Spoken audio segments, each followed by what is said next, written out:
মা খাদিজাতুল কুবরা রাদিয়াল্লাহু তাআলা আনহাকে বিশ্ব নবী সাল্লাল্লাহু আলাইহি ওয়াসাল্লাম বিয়ে করবার পরে তিনি যখন নবুয়ত লাভ করলেন, মা খাদিজাতুল কুবরা তার সমুদয় সম্পত্তি দ্বীনের রাস্তায় ব্যয় করে দিয়েছেন, ইসলামের রাস্তায় ব্যয় করে দিয়েছেন। নবীজি নবুয়ত লাভ করার পরে দ্বীনের দাওয়াতে যখন বাহিরা যেতেন, মানুষ গালি দিত, আঘাত করত, কটু কথা বলতো, কিন্তু ঘরে আসার পরে খাদিজাতুল কুবরা রাদিয়াল্লাহু তাআলা আনহা যখন তাকায়া দেখতেন নবীজির মনটা মরা, চোখ থেকে পানি পড়তেছে, চেহারাটা মলিন, কোন কথা বাড়াতেন না। বিশ্ব নবীকে জড়াইয়া কপালে চুম্বন দিয়া বলতেন, স্বামী আমার, দুনিয়ার মানুষ আপনাকে গালি দিতে পারে, আঘাত করতে পারে, কষ্ট দিতে পারে, আপনি খাদিজার ঘরে ঢুকে গেছেন, আমি আপনার স্ত্রী খাদিজা এখনো বেঁচে আছি, আমি বেঁচে থাকতে আপনার কোনো কষ্ট হতে পারে না। আমি বেঁচে থাকবো, আপনার মন খারাপ থাকবে, তাহলে আমি তো ব্যর্থ স্ত্রী, স্ত্রী হিসাবে ব্যর্থ। আমি স্বামীর মন বুঝতে পারলাম না যে স্বামী কেন আজকে কাঁদতেছে। এই জন্য আমার মায়েরা, আমার বোনেরা, বিশ্ব নবী সাল্লাল্লাহু আলাইহি ওয়াসাল্লাম একদিন দ্বীনের দাওয়াতে বাহিরে গেলেন, দ্বীনের দাওয়াত দিলেন। দ্বীনের দাওয়াত দিয়ে জোহরের পরে যখন বাড়িতে আসতেছেন, বিশ্ব নবী বাড়ির দিকে আসতে শুরু করলেন। ঘরের দরজা খুলে অন্য দিনের মতো আর খাদিজাকে হাসি খুশিতে দেখলেন না। খাদিজার মুখে কোনো হাসি নাই, খাদিজা আজকে দরজায় দাঁড়ায়াও নাই। নবীজি গিয়ে দেখেন খাদিজা আজকে রান্না বান্নাও ঠিক মতো করতে পারে নাই। আমাদের মা খাদিজাতুল কুবরা শুয়ে আছেন। বিশ্ব নবী ডেকে বললেন, খাদিজা তোমার কি হয়েছে আমাকে বলো। খাদিজাতুল কুবরা বললেন, স্বামী আমার, আজকের মতো কষ্ট হয়তো আমারও কোনোদিন হয় নাই, আমার মনে হচ্ছে আজকের পরে আমি কোনোদিন বাঁচব না।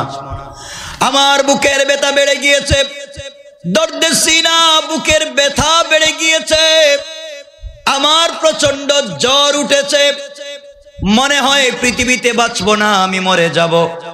এই জন্যে আমি শুয়ে পড়েছি, দাঁড়াতে পারি না, বসতে পারি না। এবার নবীজি সাল্লাল্লাহু আলাইহি ওয়াসাল্লাম বললেন, খাদিজা তুমি কি বলেছ? তুমি যদি মরে যাও কে আমাকে দেখবে? আমার যে দুনিয়ায় বাবা নাই, দুনিয়ার জমিনে আমার মা নাই, দুনিয়ার জমিনে আমার একটা ভাই নাই, তুমি কেমনে বললা তুমি ইন্তেকাল করবা? কে আমাকে দেখবে? লাগবে না, লাগবে না, কে আমাকে দেখবে? খাদিজাতুল কুবরা বললেন, স্বামীরে, আমার মনে হয় আজকের পরে কোনোদিন আমি আর বাঁচব না, আমি মরে যাব। নবীজি বললেন, খাদিজা এটা কেন বলতেছো? খাদিজাতুল কুবরা বলছেন, স্বামী আমি জানি, আমি বুঝতে পেরেছি বাঁচব না, আপনি আমার কাছে আসেন, স্ত্রী হিসাবে আপনাকে কয়েকটা কথা বলতে চাই। বিশ্ব নবী মা খাদিজাতুল কুবরার কাছে বসলেন। খাদিজাতুল কুবরা শুয়ে শুয়ে বিশ্ব নবীর হাত ধরে ডাক দিয়ে বলছেন, স্বামী আমার, এই দুনিয়ার জমিনে আপনাকে বিয়ে করবার পরে আজ পর্যন্ত কোনোদিন আমি নিজের হাতে, আজ পর্যন্ত কোনোদিন আপনাকে নিজের হাতে খেতে দেই নাই। আমি আপনার ঘরে আসার পরে আমার হাত দিয়ে আপনাকে খাইয়ে দিয়েছি। স্বামীরে, আমার নিজের হাতে আপনাকে খাইয়ে দিয়েছি, কোনোদিন আপনাকে গোসল করতে দেই নাই। আমি নিজে আমার হাতে আপনাকে গোসল করিয়ে দিয়েছি। আমার ঘরের ভিতরে অনেক জিনিস ছিল, সবগুলা দিনের রাস্তায় ব্যয় করে দিয়েছি একসাথে থাকবার জন্যে।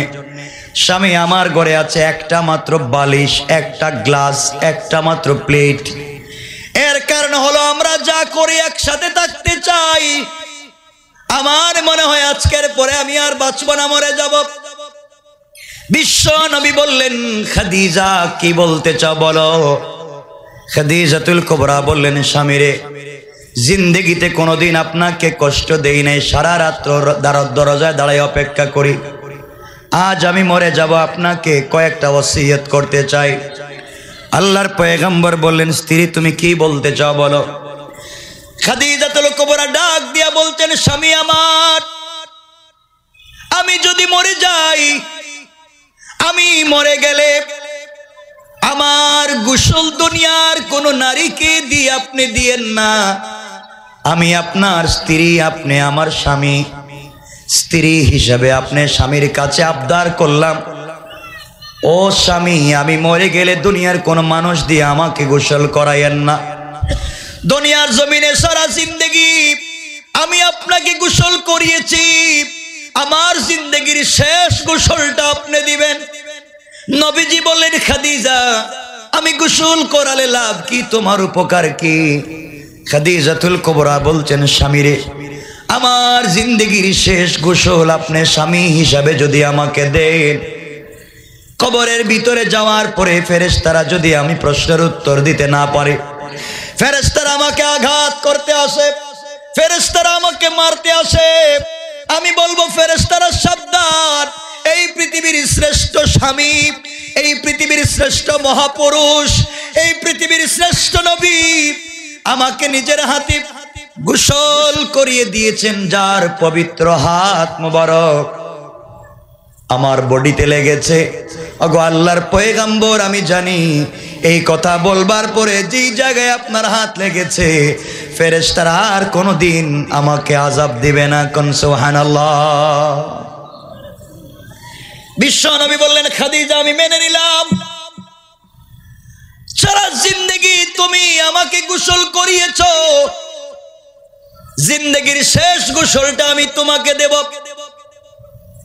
স্বামীরে, আমার 2 নম্বর ওসিয়ত, আমি যদি ইন্তেকাল করি, ইন্তেকাল করবার পরে দুনিয়ার কোনো দামি কাপড় দিয়ে আপনি আমার কাফনের ব্যবস্থা করবেন না, কাবার গিলাফ দিয়ে আপনি আমার কাফনের ব্যবস্থা করবেন না।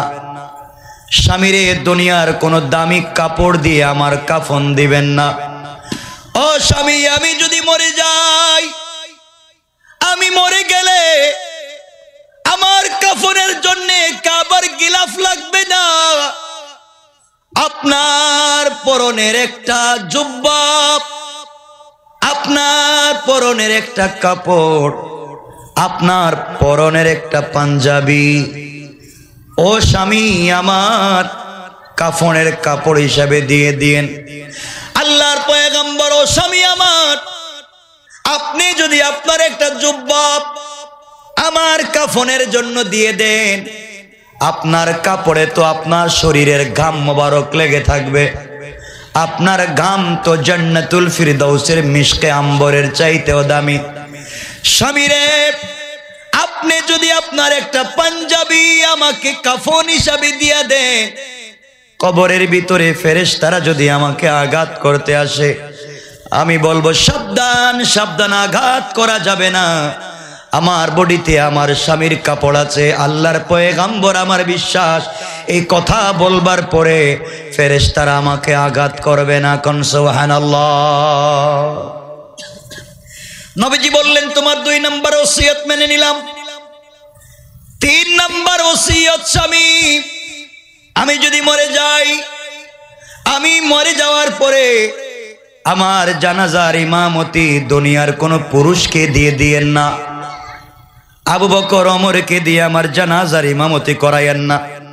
ওগো পয়গম্বর, আপনি যদি নিজে স্বামী হিসাবে আমার জানাজার ইমামতি করেন, স্ত্রীর লাশের সামনে দাঁড়িয়ে স্বামী যখন ইমামতি করবে, আপনার সঙ্গে কাটানো অনেক স্মৃতি আপনার মনে পড়বে, আপার সঙ্গে সময় কাটিয়েছেন, অনেক স্মৃতি আপনার মনে পড়ে যাবে।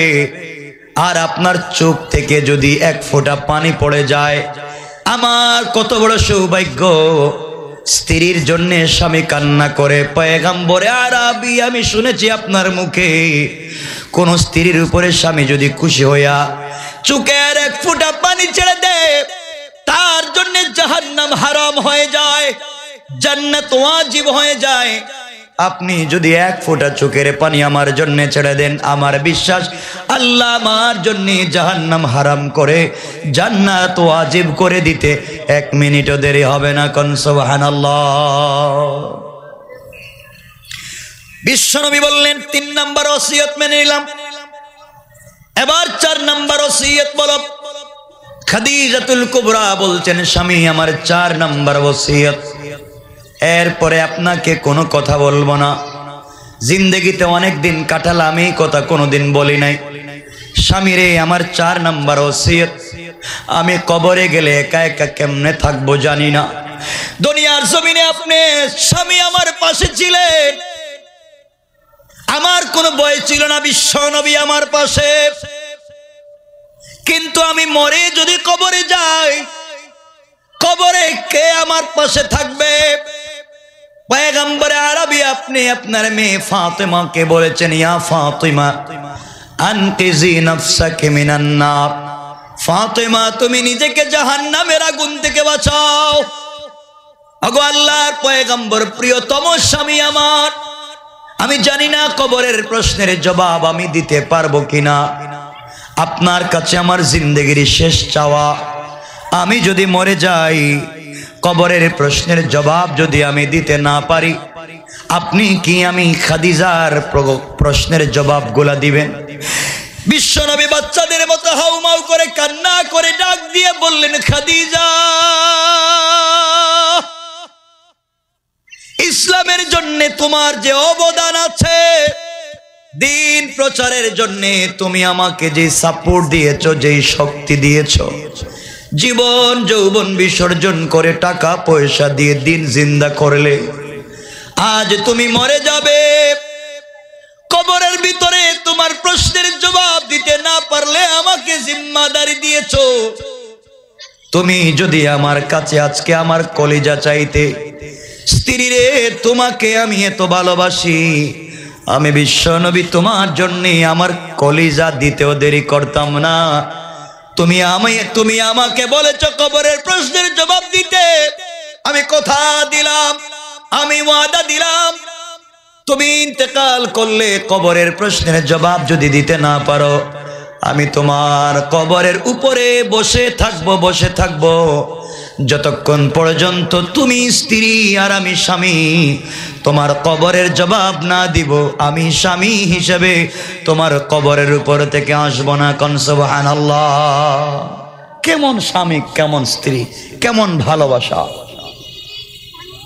আর আজকে তো স্ত্রী অনেক জায়গায় মরে যায়, স্বামী তো জানেই না, খবরও লয় না, হ্যাঁ, মাইরে ফেলায়। ওরে বাপ রে বাপ।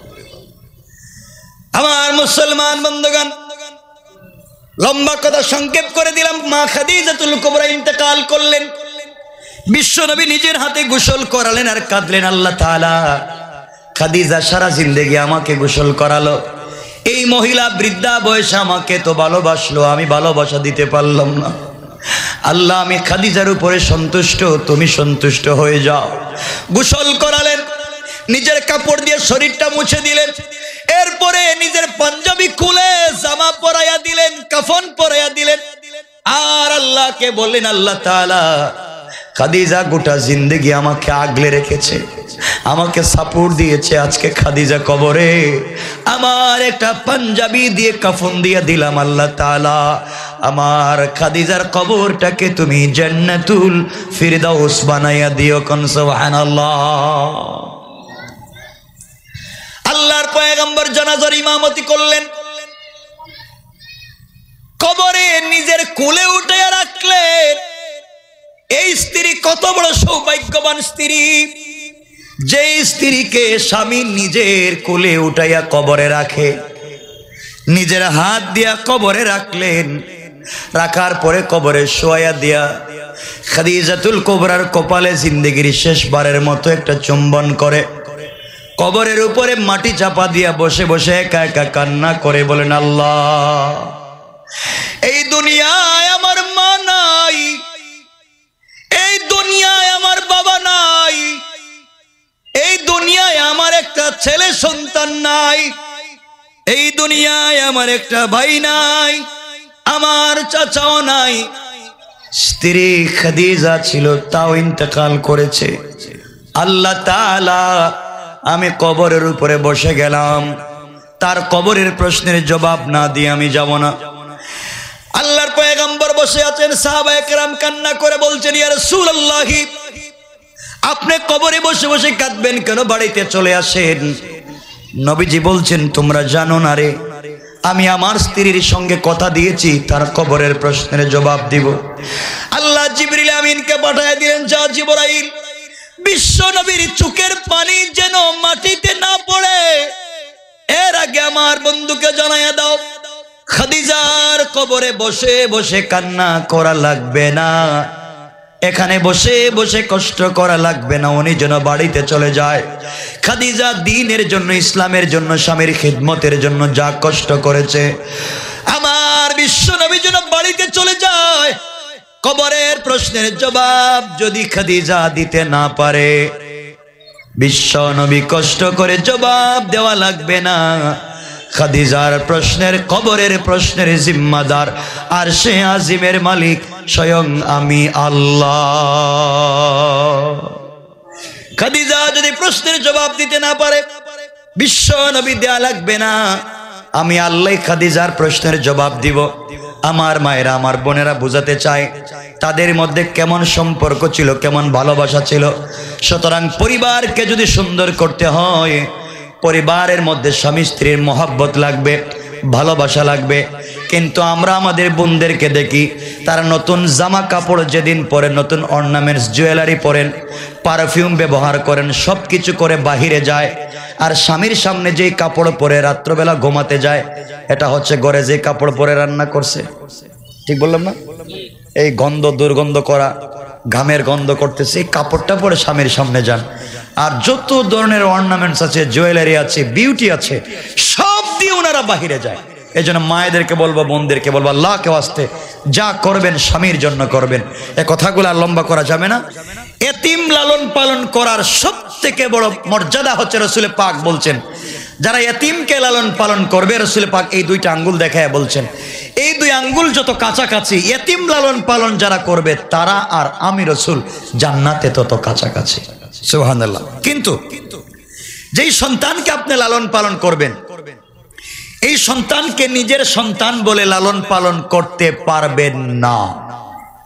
যদি আপনি আইডি কার্ডে, ন্যাশনালিটিতে, জন্ম নিবন্ধনে, সব জায়গায় যেই ছেলেকে, যেই মেয়েকে আপনি দত্তক আনলেন বা কিনে আনলেন, বা যে কোনোভাবে রেজিস্ট্রি করে আপনি আনলেন, বা যে কোনোভাবে আপনি আপনার চাচাতো ভাই বা আপনার ভাইয়ের ছেলে, ভাইয়ের মেয়ে, বা যে কারো একটা মেয়ে ছেলেকে আপনি আনলেন লালন পালন করার জন্য, লালন পালন করতে পারবেন।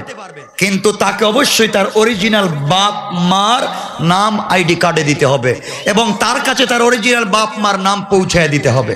যদি তার কাছে তার অরিজিনাল বাপ মার নাম না দিয়ে যিনি লালন পালন করেছেন তার নাম দিয়ে দেন, স্বামীর নাম, স্ত্রীর নাম, যে এই বাচ্চাটার অরিজিনাল মা বাবার নাম না, অন্যের নাম দিয়ে চালাইয়া দেন, যারা দিবে তারাও জাহান্নামী, বাচ্চাও জাহান্নামী। কারণ কিয়ামতের দিন এই বাচ্চাকে আল্লাহ তার অরিজিনাল বাবার নামে ডাকবেন, সে বলবে এই বাপ তো আমার না, আমি তো আরেকজনের পরিচয় বড় হয়েছি। এই জন্য এটা বাপ মাকে অস্বীকার করা হয়ে যায়। বাপ চুর হতে পারে, ডাকাত হতে পারে, মা চরিত্রহীন হতে পারে, যাই হোক তারা সন্তান জন্ম দিয়েছে, সন্তানকে মা বাবার নামেই বড় করতে হবে। আপনি দত্তক আনতে পারেন, লালন পালন করতে পারেন, কিন্তু অবশ্যই তাকে তার অরিজিনাল মা বাবার পরিচয় দিতে হবে আইডি কার্ডে। তাকে বলে দিতে হবে, তোমরা আমার সন্তান নয়, আমরা তোমাদেরকে লালন পালন করছি, তোমরা অমুকের সন্তান। শুক্রবারে নফল রোজা থাকলে কি হয়? অনেক ভালো কাজ, রাখতে পারবেন, সবাই রাখতে পারবেন, নফল রোজা রাখতে আপত্তি নাই। তো রাসূল পাক শুক্রবারে রাখতেন কম, তিনি রাখতেন সোমবারে, বুধবারে বা মঙ্গলবারে, বৃহস্পতিবারে।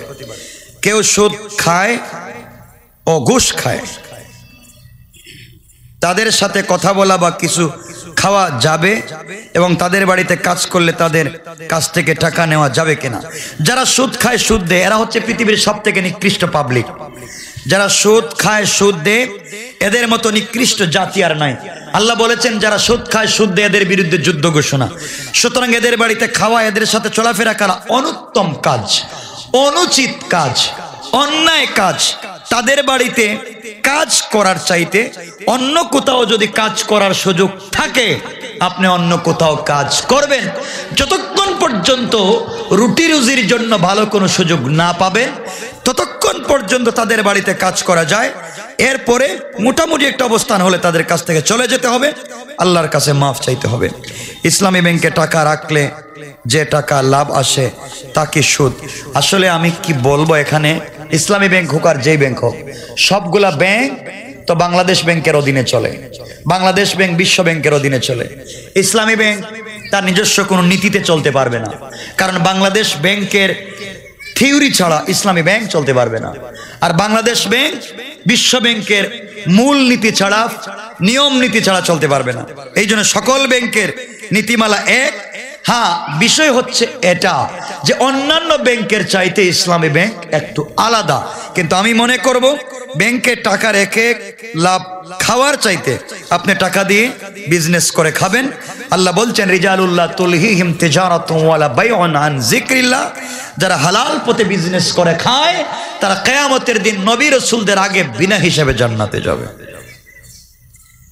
কি লিখছে? হিন্দুরা হাঁচি দিলে হাঁচির জবাব দেওয়া যাবে কিনা? না, দেওয়া যাবে না, দরকার নেই। জামা কাপড় দেওয়ার পরে সাবানের যে পানি বের হয় তা কি পাক নাকি না পাক? পাক, কিন্তু সাবান কি দিয়ে বানায় তা জানা নাই কারো। এজন্য বলছি সাবানের মধ্যে এক জিনিস থাকবার কারণে পাক, সেটা হচ্ছে কারণ আপনি নাপাকি পরিষ্কার করছেন তো সাবান দিয়া। তাহলে সাবানে যদি নাপাক হয় তাহলে তো কাপড়ই নাপাক থাইকা গেল। এজন্য কিন্তু আমরা চেষ্টা করব সাবানকে ধুয়ে মুছে পরিষ্কার করার। পরার কাপড়ে মার দেওয়া জায়েজ কিনা? দেওয়া জায়েজ, না দেওয়া উত্তম। যে মেয়ে পর্দা করে তাকে দেখতে আসলে কিভাবে দেখা যাবে? যে মেয়ে পর্দা করে তাকে দেখতে আসলে ইসলাম বলছে শুধুমাত্র কেবলমাত্র যদি বিয়েতে কেউ দেখতে আসে তাহলে ছেলের মা, ছেলের বোন তাকে দেখতে পারবে। কিন্তু আমরা দেখাই ছেলের বাপকে আর ছেলের দুলাভাইরে, ঠিক না? হারাম কাজ, শুধু হারাম না, জঘন্য হারাম, দেখানো যাবে না। আর মেয়েকে দেখতে হলে মেয়ের চুল দেখা যাবে, মেয়ের হাতের কবজি কোনই পর্যন্ত দেখা যাবে, পা দেখা যাবে টাকনো পর্যন্ত। এখন হাঁটাইয়া দেখবেন, জুতা খুলে দেখবেন, দৌড়াইয়া দেখবেন, সব ফাইজলামি। এটা কষ্ট দেওয়া যাবে না, এগুলা ঠিক না। আচ্ছা, এরপরের প্রশ্ন হচ্ছে পুরুষেরা তালিম পছন্দ করে না কেন? এটা জায়েজ না না জায়েজ? এটা ভালো করে পুরুষদেরকে বুঝায় বলো। তালিম বলতে কি আমি বুঝি নাই? তালিম বলতে আচ্ছা আচ্ছা, মহিলারা ঘরের ভিতরে যে মহিলা তালিম করেন, ভালো কাজ, এটা উত্তম কাজ। সবাই সাপোর্ট দিবেন মায়েদেরকে। যদি দিনের কাজ চলে, এখানে আর কিছু নাই, মায়েদেরকে তালিমে সাপোর্ট দিবেন। তালিমে গেলে মাসআলা শিখবে, দিন শিখবে, মেয়েরা পর্দা শিখবে, মায়েরা পর্দা শিখবে, জায়েজ কাজ। স্বামীরা আপনারা বেশি বেশি সুযোগ দিবেন, আপনারা নিয়ে যাবেন প্রয়োজনে। স্বামীরে বুঝাইলে যদি ইসলামের পথে না আসে তাহলে করণীয় কি? বুঝাইতে থাকবেন। সে তো আর ফেরাউনের মতো না, ফেরাউনকে তো আসিয়া বুঝাইছেন, ও বুঝে নাই। আপনার স্বামী তো আর ফেরাউন না, তাকে বুঝাবেন। যদি বুঝলে বুঝে, না বুঝলে আল্লাহ বলছেন ইন্নাকা লা তাহদি মান আহবাবতা, আপনি বুঝাইলেও তাকে পথে আনতে পারবেন না যদি আমি তাকে হিদায়াত না দেই। হিদায়াত আমার দায়িত্ব, তোমার কাজ হচ্ছে বুঝানো। আর যদি স্বামী কষ্ট দিয়ে মারামারি করে, পিটায়, তাইলে তো আর থাকা যাবে না, এটা আলাদা জিনিস, আপনি চলে যাইতে পারবেন। স্বামীকে বুঝাইতে গেলে, শাশুড়ি গেলে শাশুড়ি খারাপ গালি দেয়, তখন কি করা যায়? বুঝি নাই। স্বামীকে বুঝাইতে গেলে শাশুড়ি খারাপ গালি দেয় মানে কি? শাশুড়ি গালি দিবেন কেন? শাশুড়ি গালি দিতে পারবেন, আপনার অধিকার নাই কাউকে গালি দেওয়ার। অবশ্যই গালি দিবেন না, তাকে বুঝাবেন। 3 বছরের বাচ্চা মারা গেছে, এখন মা আসরের পরে কিছু খায় না, এটা শুধু বিদআত না, এটা চরম ভণ্ডামি, চরম ভণ্ডামি। রাসূল পাক সাল্লাল্লাহু আলাইহি ওয়াসাল্লাম বলছেন বাচ্চা মারা গেছে তো মরে গেছে, যারা বাইচা আছে এরা মরে যাইব কেন? এরা খাবে ঠিক মতো, আর বাচ্চার জন্য দোয়া করবে, অবশ্যই খাওয়া দাওয়া করবে। চেয়ারের উপর নামাজ পড়া জায়েজ আছে কিনা? আমি মনে করি মসজিদে হোক বাড়িতে হোক চেয়ারে নামাজ পড়া, চেয়ার জ্বালায়া ফেলাইবে, চেয়ার আগুন দিয়ে জ্বালায়া ফেলাইবে। চেয়ারে আবার কিসের নামাজ? চেয়ারে নামাজ কিসের? মসজিদে যদি চেয়ার দেখেন সব চেয়ারে পেট্রোল লাগাই দিবেন। পুরো বাংলাদেশ ঘুরে হাঁটে, চার দোকানে যায়, মিষ্টির দোকানে যায়, দোতলায় উঠে পাঁচতলায় যায়, সব করে। মসজিদে গেলে দেখে দেয় সব চেয়ারম্যান। ঠিক আছে, মসজিদে গেলে সব চেয়ারম্যান হয়ে যায়, বাপ ধরে নামাজ পড়ে। যুবকেরা দেখছি চেয়ারে বসে নামাজ পড়ে, সব চেয়ার জ্বালায় দিবেন, সব চেয়ার জ্বালায় দিবেন। হ্যাঁ, টুল রাখা যায়, টুল যেটাকে হেলান দেয়া যায় না। যারা দাঁড়াতে পারে না, যারা দাঁড়াতে পারে না তারা বসতে পারবে, কিন্তু কেউ যদি দাঁড়াতে পারে দাঁড়ায় থাকবে, রুকু সেজদার সময় বসবে। কিন্তু আপনি দাঁড়াতে পারেন, বসলে নামাজ হবে না। মায়েদেরকে বলছি, যদি আপনার হাঁটুতে সমস্যা হয়, মেরুদণ্ডে সমস্যা হয়, ডাক্তার বলে আপনি দাঁড়াইয়া নামাজ পড়লে প্রবলেম হবে, অথবা সেজদায় গেলে প্রবলেম হবে, আপনি চেয়ারে বসে ইশারায় নামাজ পড়বেন। নাকের ভিতরে যে ছিদ্র ছোট হইয়া গেছে নাকি, এমন পানি ঢুকে না, এমন অবস্থায় অজু মানে ছিদ্র বুঝি নাই, এটা কি যে ওই যে নাকে যে ফুল দেয়, ফুল নাক ফুল, আচ্ছা নাক ফুল, আচ্ছা নাক ফুল, হ্যাঁ নাক ফুলের জায়গা যদি বন্ধ হয়ে যায়, আচ্ছা আচ্ছা যদি নাক ফুল বন্ধ হয়ে যায় তাহলে পানি ঢুকানো লাগবে না, আর যদি খোলা থাকে আপনাকে পানি পৌঁছাতে হবে, আর যদি বন্ধ হয়ে যায় লাগবে না। আচ্ছা, এটা কি? রাগের মাথায় তালাক দিলে তালাক হবে কিনা? অবশ্যই হবে, 100 বার তালাক হবে। মানে তালাক তো হইছে, আবার কবিরা গুনাহ হইছে। তালাক দেওয়ার সিস্টেম হচ্ছে 3 মাসে 3 তালাক। 3 মাসে স্ত্রী অসুস্থ হবে, অসুস্থ হওয়ার পরে যখন সুস্থ হবে তখন স্ত্রীকে তালাক দিতে হবে। আর তালাক দিবেন কেন? আমি বুঝতে পারি না, তালাক দিবেন কেন?